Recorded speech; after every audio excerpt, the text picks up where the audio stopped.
हमारी संस्कृति, हमारे संस्कार सदा रहे हमारे साथ। भारत के महान ग्रंथों और काव्यों का संपूर्ण संकलन। सब्सक्राइब करें तिलक। कई तरीके की एलईडी लाइट्स आपके घर और ऑफिस के लिए। GR LED lights, make India bright.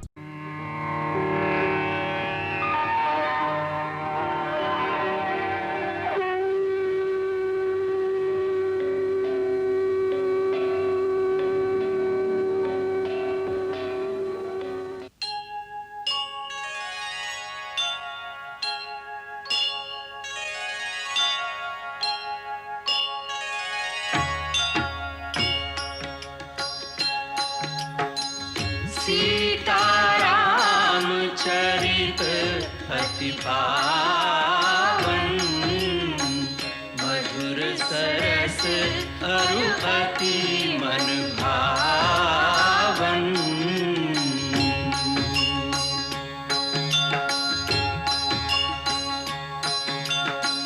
पुनि पुनि कितने हो सुने सुनाए,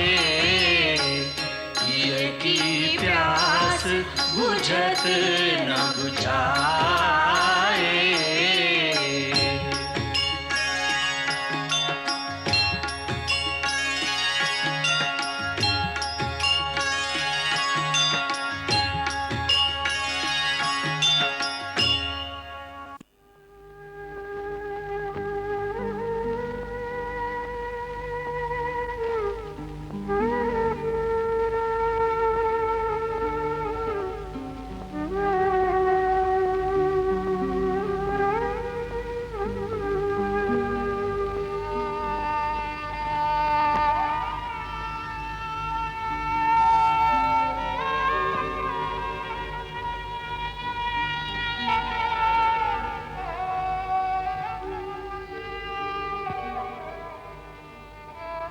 आज यदि सूर्यास्त के समय युद्ध विराम न होता तो दोनों भाइयों के शव आज रणभूमि में पड़े होते।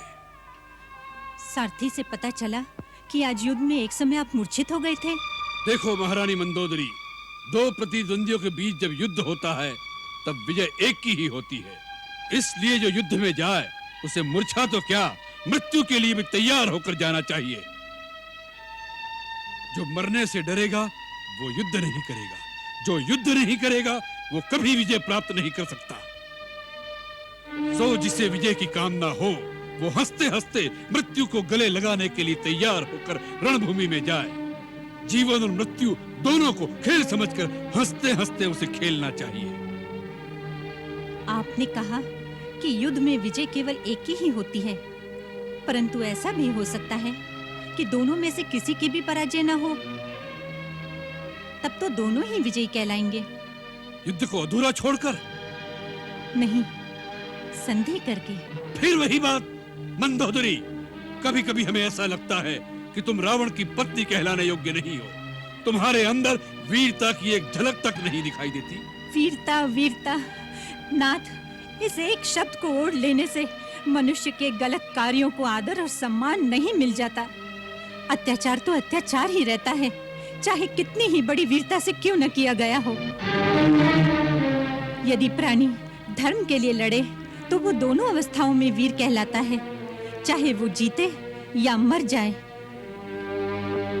परंतु यदि प्राणी अधर्म के लिए लड़ता है तो यदि वो जीते तब भी अत्याचारी कहलाता है, और यदि वो मर जाए तो लोग कहते हैं कि उसे अपने किए का दंड मिल गया।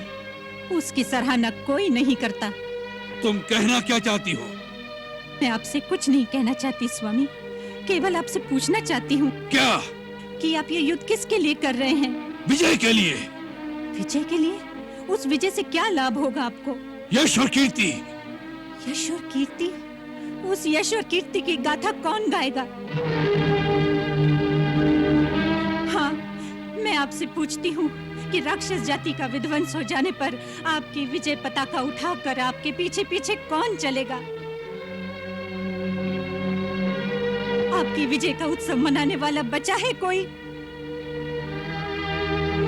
आपके पुत्र, आपके भाई, आपके नाती, आपके मित्र, कहाँ गए वो सब लोग जिनके लिए मनुष्य बड़े से बड़े पराक्रम करता है। हाँ, आपकी विजय का उत्सव मनाने के लिए केवल एक आप और एक मैं, दो भूतों की तरह विधवाओं से भरी इस सुनसान लंका में नाचते फिरेंगे। क्या इसी विजय के लिए अपनी जान की बाजी लगा लेने वाले हैं आप? ये बुद्धिमानी नहीं है स्वामी। मंदोदरी! हाँ नाथ, इसीलिए मैं कह रही हूँ कि अब भी समय है। जितने लोग बच गए हैं उन्हें बचा लीजिए और धर्म का मार्ग अपना लीजिए। मैं अपने सुहाग की भिक्षा मांगती हूँ आपसे स्वामी। मंदोदरी, तुम स्वार्थवश ये परामर्श दे रही हो। तुम्हें अपने सुहाग की चिंता है, अपने पति के यश की चिंता नहीं। शास्त्र कहते हैं जिसकी कीर्ति मर गई वह मनुष्य मर गया समझो। महारानी मंदोदरी, रावण मरकर भी कभी नहीं मरेगा। उसका नाम उसकी कीर्ति के साथ सदा जीवित रहेगा, जीवित।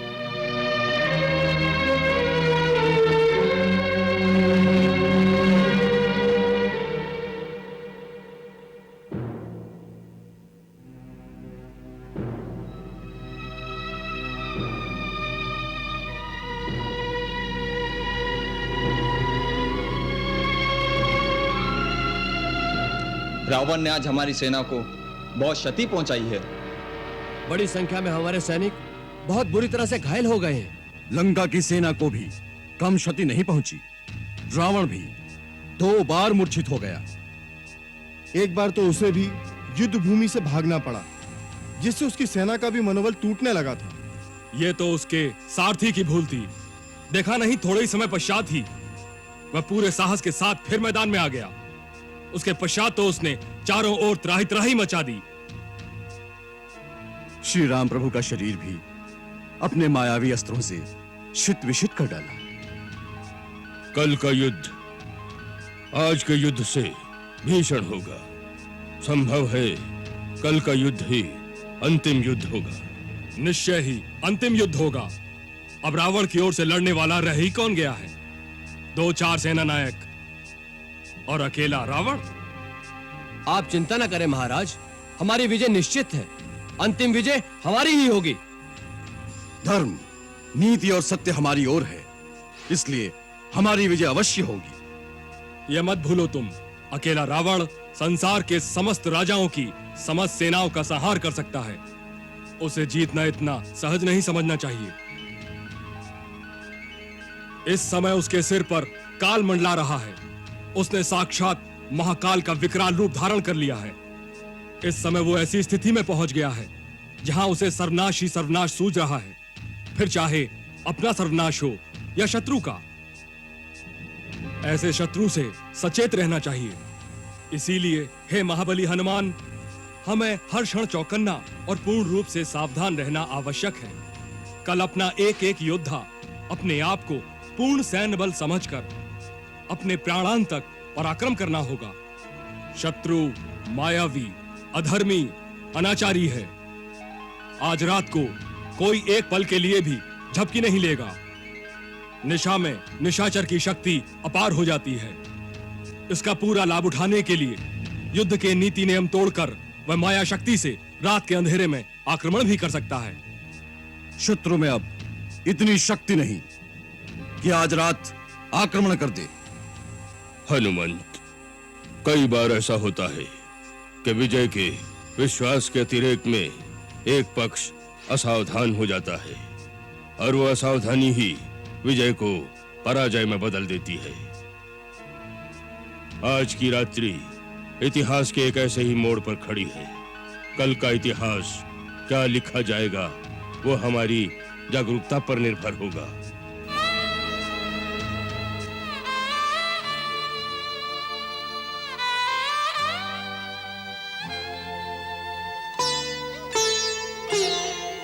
यही रात अंतिम, यही रात भारी, बस एक रात की अब कहानी है सारी। यही रात अंतिम, यही रात भारी।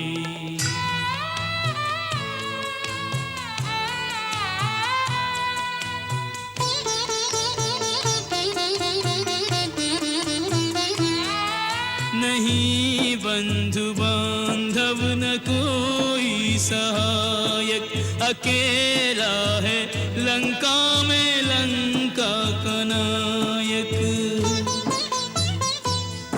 सभी रत्न बहुमूल्य रण में गंवाए, लगे घाव ऐसे के भर भी न पाए। दशानन इसी सोच में जागता है कि जो हो रहा उसका परिणाम क्या है। ये बाजी अभी तक न जीती न हारी, यही रात अंतिम, यही रात भारी। यही रात अंतिम, यही रात भारी।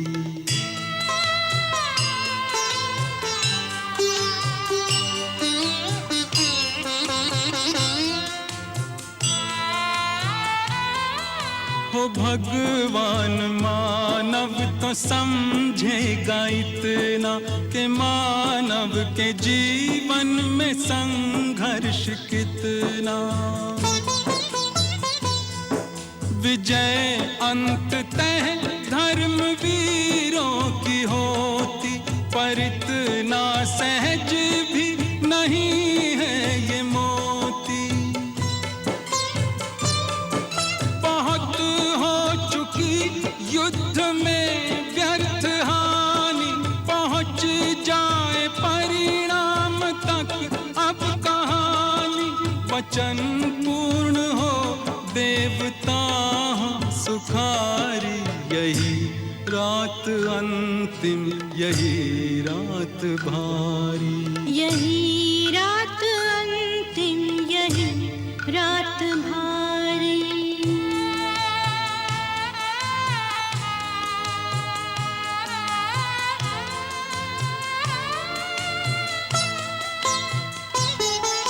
समर में सदा एक ही पक्ष जीता, जय होगी मंदोदरी या के सीता। किसी मांग से उसकी लाली मिटेगी, कोई एक ही कर सुहागन रहेगी। भला धर्म से पाप कब तक लड़ेगा, या झुकना पड़ेगा या मिटना पड़ेगा। विचारों में मंदोदरी है बेचारी, यही रात अंतिम, यही रात भारी। यही रात अंतिम, यही रात भारी।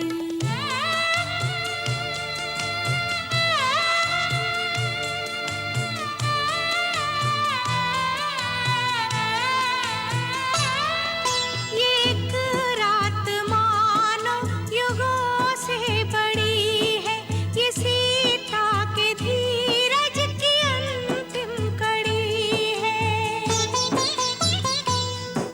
प्रतीक्षा का विष और कितना पिएगी, बिना प्राण के देह कैसे जिएगी।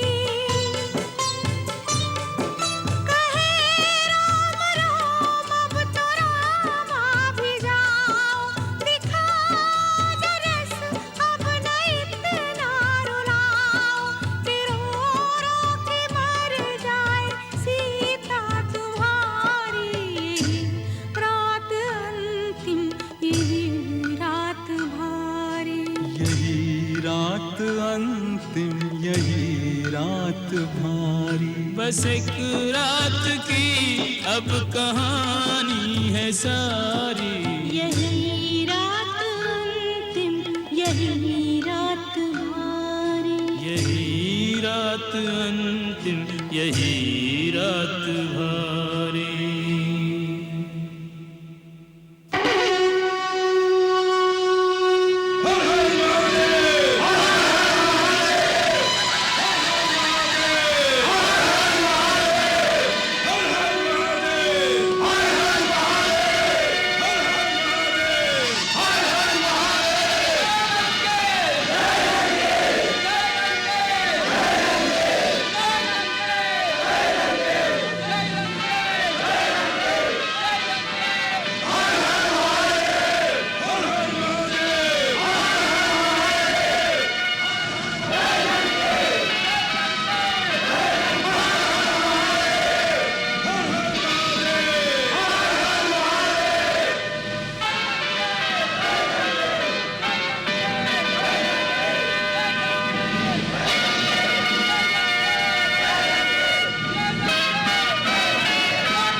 आज सूर्यास्त तक युद्ध का निर्णय हो जाएगा। निर्णय हो जाएगा कि सूर्यवंशी राम का सूरज डूबेगा या पुलस्त्य वंश का नाम निशान मिट जाएगा। सीता सौभाग्य विहीना होगी या मंदोदरी। नहीं नहीं नाथ, ऐसा न कहिए। गोद उजड़ गई, महल शमशान हो गए, अब मुझे सुहाग विहीना मत बनाइए। बस अब सीता को वापस लौटा दीजिए।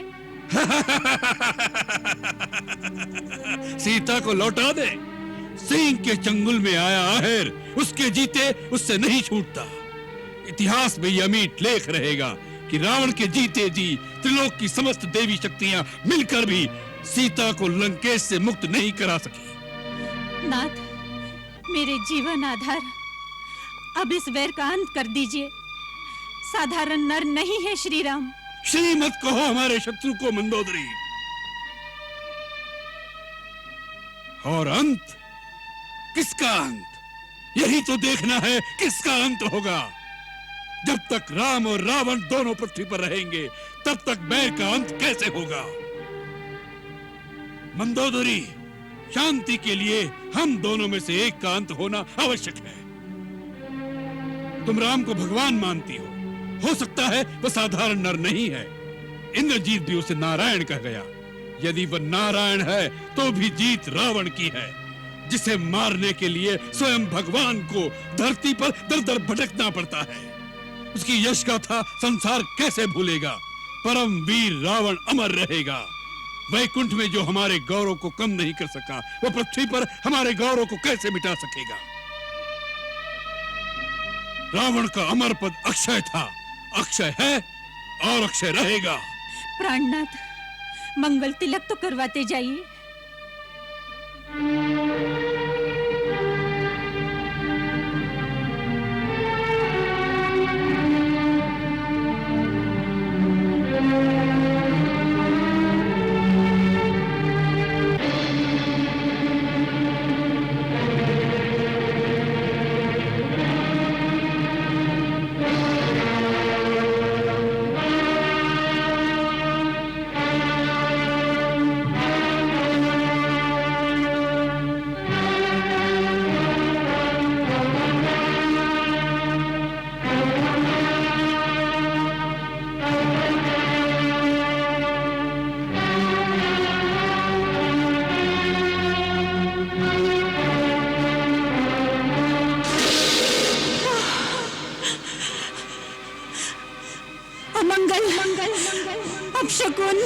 कोई अमंगल, कोई अपशकुन रावण के पद की बाधा नहीं बन सकता।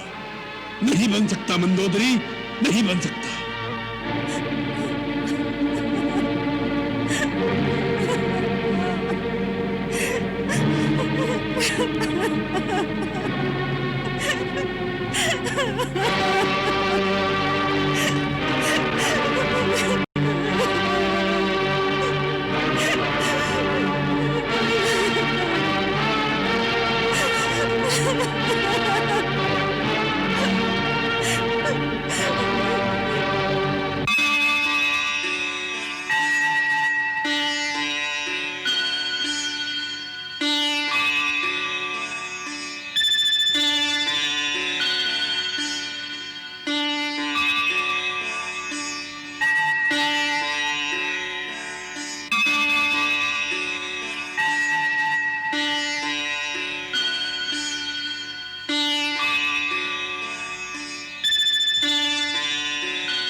हे महाकाल, मैं जानता हूं कि इन अपशकुनों द्वारा तुम मुझे डरा रहे हो, जिससे मैं अपनी हार मानकर राम के चरणों में झुक जाऊं, क्योंकि राम तुम्हारे सामने हर समय हाथ बांधे सहायता के लिए गिड़गिड़ाता रहता है। इसलिए तुम मेरी उपेक्षा करके राम का साथ देना चाहते हो। मैं ये भी जानता हूं कि तुम मुझे मेरे अहंकार का दंड देना चाहते हो, परंतु मैं अपने अहंकार को नहीं छोड़ सकता। मुझे अपनी शक्तियों पर अहंकार करने का पूर्ण अधिकार है। यह शक्तियां मुझे कोई दान में प्रदान नहीं हुई। मेरी कठोर तपस्या के उपलक्ष्य में कर्म के विधान के अनुसार तुम मुझे वह शक्तियां प्रदान करने के लिए विवश थे। मैंने अपने बाहुबल से वह शक्तियां प्राप्त की हैं, इसलिए मैंने उन पर अहंकार किया है। जब भी कोई अपूर्व शक्ति प्राप्त कर लेता है तो तुम्हारी माया ही उसे शक्ति के मद में पागल बना देती है। शक्ति का मद तो तुम्हारे देवता भी सहन नहीं कर सकते, उन्हें भी अहंकार आ जाता है। यही अवस्था मेरी है। शक्तियां पाई, उनसे अहंकार हुआ और उस अहंकार और शक्ति का मद सहन नहीं कर सका। उन शक्तियों के मद में दूसरों पर अत्याचार भी किए।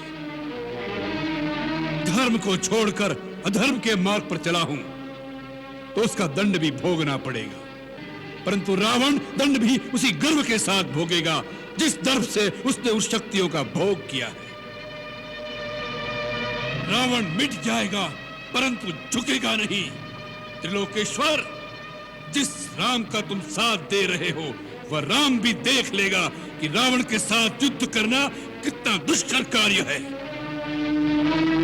यदि जीवित रहा तो आज आकर फिर तुम्हारे दर्शन करूंगा।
देवराज, ये संग्राम बराबरी का नहीं है। श्री रघुनाथ नंगे पांव भूमि पर चल रहे हैं, जबकि रावण अपने दिग्विजयी अक्षय रथ पर सवार होकर युद्ध कर रहा है। ब्रह्मा और महादेव से प्राप्त शक्तियों के बल पर वो चारों ओर त्राही त्राही मचा रहा है। देवो, इसका कोई उपाय नहीं है? उपाय है। कल्याणवस्तु।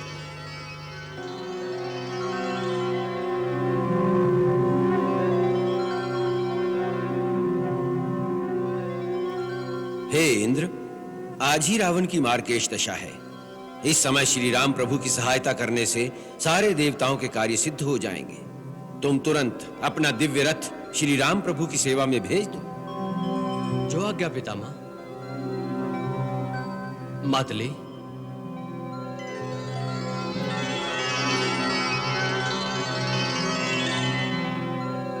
आज्ञा देवराज। मातली, तुम इसी समय हमारे इस दिव्य स्वर्णिम रथ को लेकर सम्रांगण में श्री राम की सेवा में पहुंचो। उनसे कहना कि पितामह श्री ब्रह्मा के आदेश से इंद्र ने अपना रथ आपकी सेवा में भेजा है, जो रावण के साथ मायावी युद्ध के समय आपके लिए सहायक और उपयोगी होगा। जो आज्ञा। परम मनोहर दिव्य रथ सुरपति दियो पठाए, रथ को लेकर मातली रहो धरा पर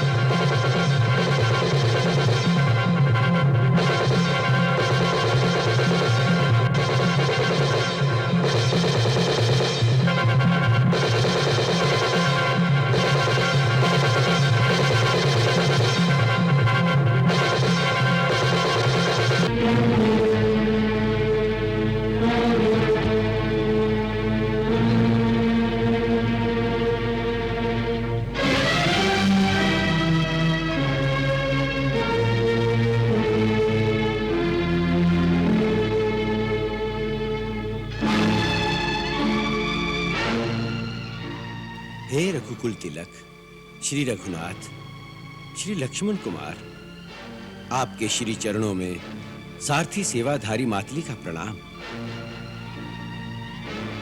प्रणाम। प्रभु, मैं मातली नामधारी देवराज इंद्र का सारथी हूं।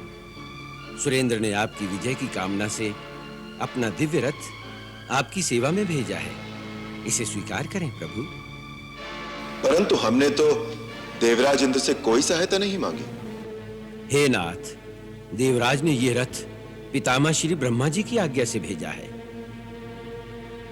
देवराज ने कहा है कि रावण के साथ मायावी युद्ध में यह आपके लिए उपयोगी होगा। सावधान भैया, युद्ध क्षेत्र में अचानक किसी पर विश्वास निरापद नहीं। शत्रु विकट छल कपट करने में सिद्धहस्त है। श्री लक्ष्मण कुमार की सतर्कता सराहनीय है। आपके संदेह निवारणार्थ मैं इस रथ का विशिष्ट वर्णन सुनाता हूं, जो केवल देवलोकवासियों को ही विदित है। हे रघुवंशमणि, त्रिपुरारी श्री ब्रह्मा जी द्वारा निर्मित यह दिव्य रथ है। इसमें 7 कुलगिरियों का बल है। अष्टमहानाग, वासुकी, अनंत, दक्ष, शंखपाल, गुलकी, पद्य, महापद्य और कारकोटक इस रथ की रास की रस्सियों में अदृश्य विद्यमान है। नक्षत्रों रूपी रत्न से ये रथ अलंकृत है। इसमें इंद्र का महान धनुष, अग्नि समान तेजस्वी कवच, कल्याणमयी उज्जवल शक्ति वाले बाण हैं। यह आवश्यकता अनुसार घट और बढ़ सकता है। आपके बाणों की गति से चल सकता है। यह दिव्य रथ सागर की लहरों पर, अग्नि की शिखाओं पर निर्विघ्न दौड़ सकता है। सबसे बड़ा प्रमाण इस रथ में जुटे दिव्य धवल अश्व हैं, जो अपने दिव्य अश्व होने का प्रमाण स्वयं देते हैं। प्रभु, नमामि ब्रह्मदेवाय पुंडरीकाक्षाय महेश्वराय। युद्ध क्षेत्र में इसका सदुपयोग करके इसे धन्य करें प्रभु। सुराधिपति ने आपकी सेवा का अवसर देकर मुझे धन्य कर दिया। संशय त्याग कर देवहित तथा पृथ्वी के कल्याण के लिए इसे स्वीकार करें करुणानिधान।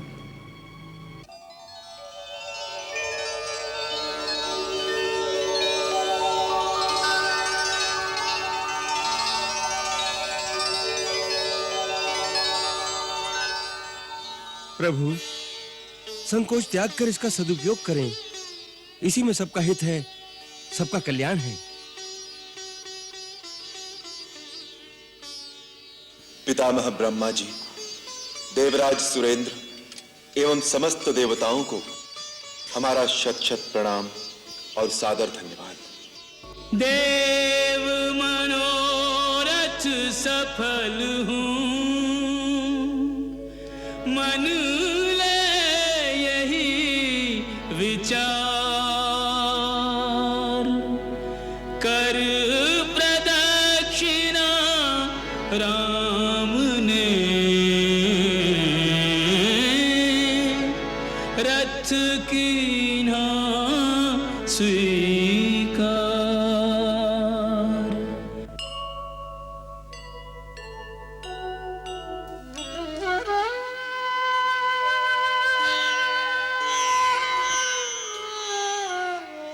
आदेश दें स्वामी। मातली, शत्रु कैसी भी अनीति का मार्ग अपनाए, तुम हमारे संकेत देखकर ही कार्य करना। हे पुरुषोत्तम, आपका अभिप्राय, अश्वों की गति, शत्रु की चाल, उसका फलाफल, हर बात पर विचार किए बिना यदि कुछ करूं तो मेरी सारथी विद्या व्यर्थ है। सारथी के लिए इन सब बातों का ध्यान रखना आवश्यक है। आप निश्चिंत रहें प्रभु। शत्रु का कोई भी रथ इस रथ की गति का सामना नहीं कर सकेगा। अब हमारे रथ को युद्ध क्षेत्र के बीच में ले चलो। ऐसी आज्ञा प्रभु। जय श्री गणेश।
महोदर, इस वनवासी के पास ऐसा रथ कहां से आया? यह अवश्य देवताओं का षड्यंत्र होगा। हाँ महाराज, इस रथ को मैं भलीभांति जानता हूँ। ये स्वयं देवराज इंद्र का रथ है। इंद्र का यह साहस कि हमारे विमुख होकर वह राम की सहायता करता है। इंद्र, राम से निपटने के पश्चात तुम्हारे साथ भी लेखा चुकाना पड़ेगा।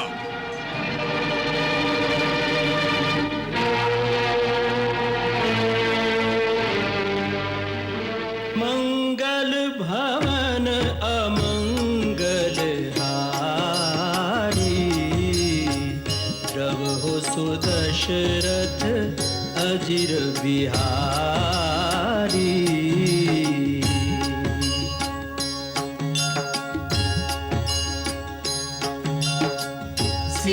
सीताराम चरित अति पावन, मधुर सरस अरु अति मन भावन।